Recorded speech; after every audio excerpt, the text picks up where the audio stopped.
आपको पता हो भारत देश में एक परंपरा चल रही है अनिश्वरवादी।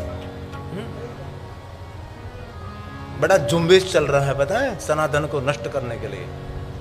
वो लोग कहते हैं ईश्वर को है ही नहीं, और बड़े बड़े समूह में प्रतिज्ञा ले रहे थे, ब्रह्मा को नहीं मानेंगे, विष्णु को नहीं मानेंगे, शिव को नहीं मानेंगे, हम ईश्वर को नहीं मानते, ऐसा नारा लगाते हैं। भारत देश में अनईश्वरवादी एक पूरा समाज है और बहुत धीरे धीरे फैलता जा रहा है। चारों तरफ से सनातन को खतरा है, याद रखना, हम सुरक्षित नहीं है।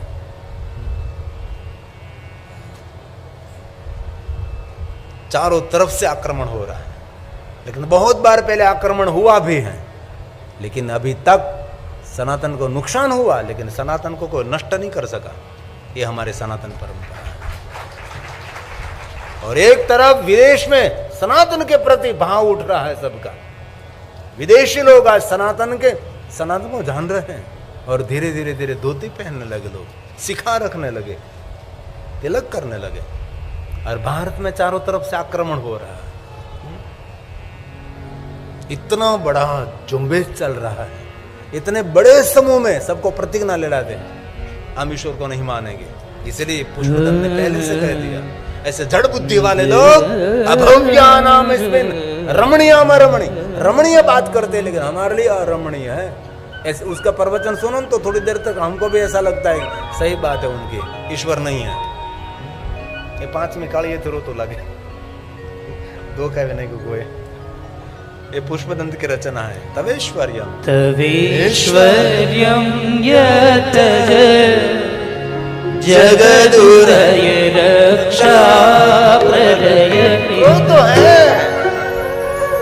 त्रयी वस्तु व्यस्तम तिषु गुण विनाशु तनुषु। त्रिवेद जिनको जानने के लिए निरंतर व्यस्त रहते, कार्यरत रहते, कौन है?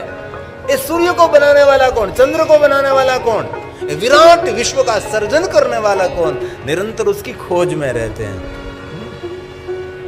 तो ब्रह्मा जी ने कहा, नारद अधिक कहने से क्या, लेकिन कोई तो है जिनके द्वारा जगत का सुंदर सर्जन हुआ है।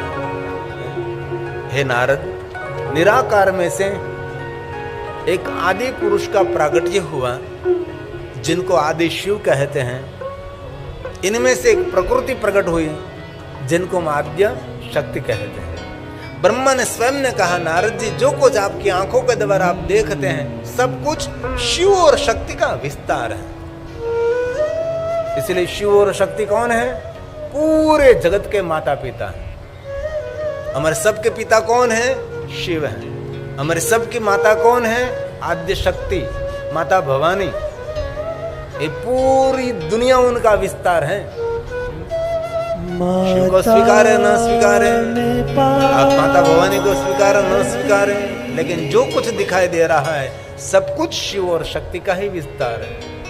इसलिए हमारे सबके माता पिता भगवान शिव और शक्ति हैं। जगत पीतरो वंदे पार्वती परमेश्वरो, और जगत मातु पीतु शंभो भवानी, वही हमारा माता पिता है।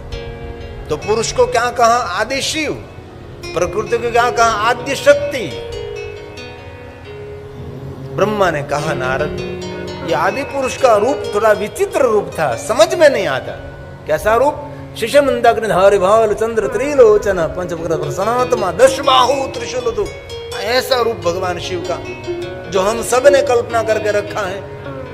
शिव नाम लेते हुए शिष्य मंदाग्निधारी, सुंदर जटा है, जटा में से गंगा बहती है, भाल में चंद्र है, बाल चंद्र त्रिलोचन, जिनको 3 नेत्र हैं, पंचवक्त्र 5 मुख वाले हैं, प्रसन्न रहने वाला देवता है, त्रिशूल आदि आयुधों को धारण करने वाला शिव है, ये महादेव है।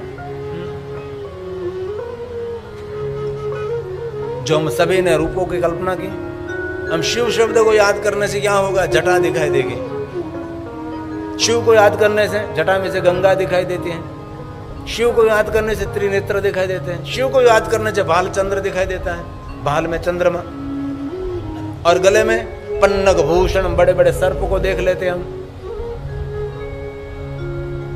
और त्रिशूल और डमरू का दर्शन होता है।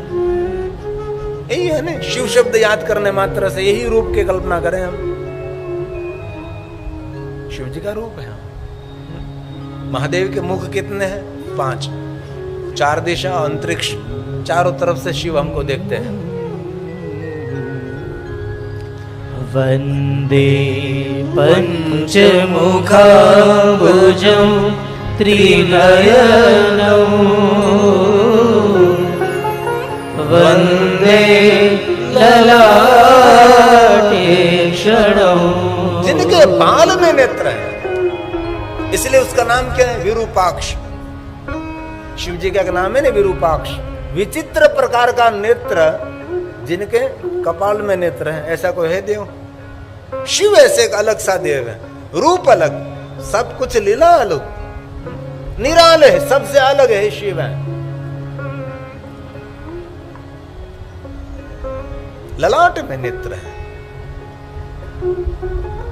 जिनके ललाट में नेत्र होगा, बाल में, ये देवता कैसा दिखाई देता होगा?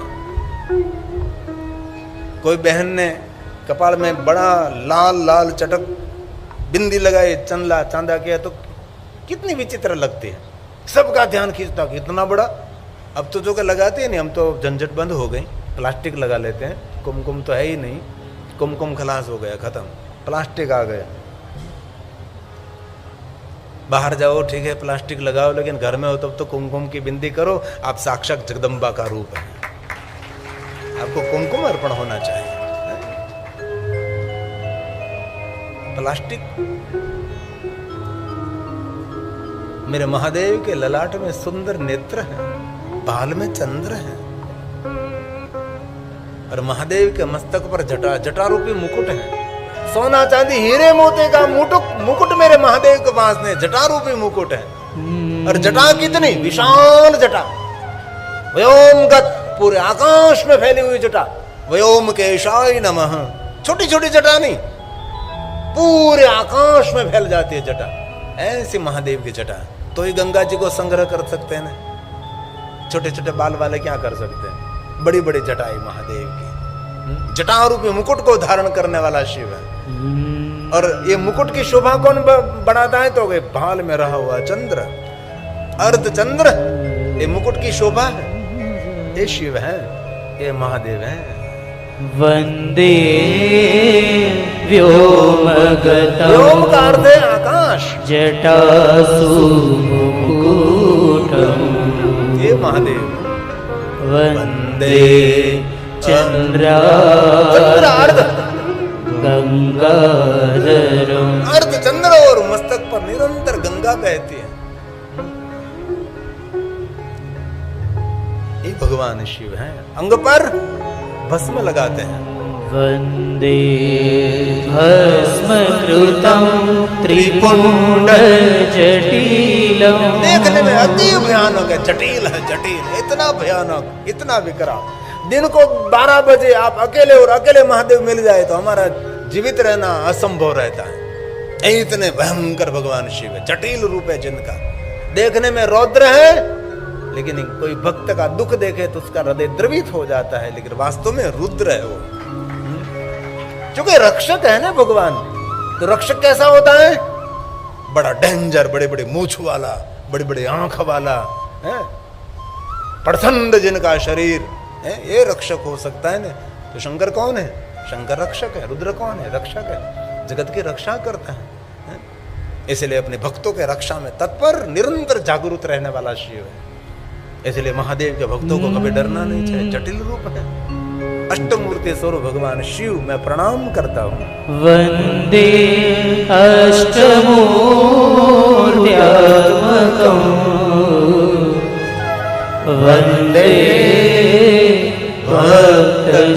भक्तजनाश्रयं च वरदं वंदे शिवं शंकरं वंदे शिवं शंकरं। इसलिए बहुत दिल से कहता हूँ, और कुछ हमारे से न हो सके, लेकिन निरंतर शिव जी का स्मरण करें। जीवन में कुछ भी ऐसा नहीं होगा जो असंभव रहेगा। असंभव को संभव करने वाला शिव है। भाव से आदर के साथ ओम नमः शिवाय, ओम नमः शिवाय, महादेव महादेव महादेव महादेव महादेव।